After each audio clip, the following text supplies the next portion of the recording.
बप्पा रावल की वंश परंपरा में जन्मे मध्यकालीन इतिहास के उस सोरे शिखर एकलिंगनाथ दीवान महाराणा सांगा का देश के सबसे बड़ी पंचायत में अपमान हो जाता है और इसके प्रत्युत्तर में केवल खाना पूर्ति होती है। तब यह सोचने का विषय है कि भारत को राणा सांगा के बारे में बताने में हमसे कहां चूक हुई। शायद हम यह बताने में चूक गए कि जिस इब्राहिम लोदी को राणा सांगा ने खतौली और धौलपुर 2 युद्धों में पराजित कर उसके प्रभुत्व को नष्ट किया, कम से कम उस इब्राहिम लोदी के लिए तो राणा सांगा बाबर को निमंत्रण नहीं दे सकते।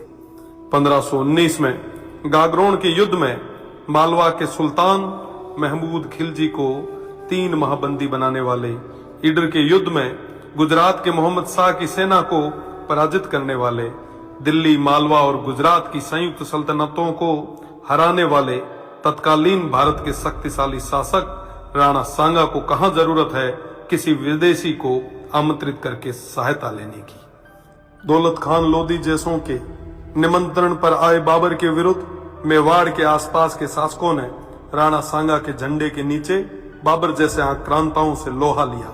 जिस राणा सांगा के साथ आमेर से पृथ्वीराज जी कछवाहा, बीकानेर से कल्याणमल जी, जोधपुर से मालदेव जी, मेड़ता से मीराबाई जी के पिताजी रतन सिंह जी व वीरमदेव जी, ईडर से भारमल जी, बूंदी से नरबत जी हाड़ा, सिरोही से अखेराज जी देवड़ा, सादड़ी से झाला अजय जी, चंदेरी से मदीनी राय प्रतिहार जी, हसन खान मेवाती सहित आसपास के सभी सरदारों का सहयोग हो, उन महाराणा सांगा को किसी विदेशी की सहायता की आवश्यकता नहीं। इस संयुक्त मोर्चे के बल पर राणा सांगा तत्कालीन भारत के सबसे शक्तिशाली शासक बने। फलस्वरूप स्वयं बाबर ने राणा सांगा को अपना सबसे बड़ा शत्रु बताया।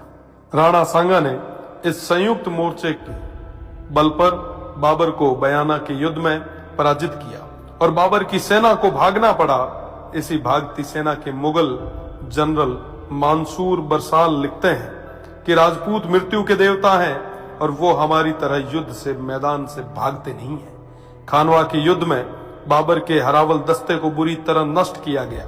इस युद्ध में क्षत्रिय तलवारों का पहली बार तोपों से सामना हुआ।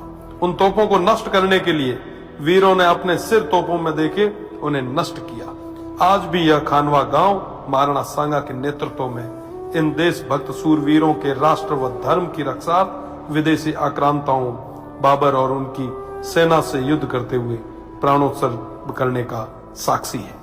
राणा सांगा न केवल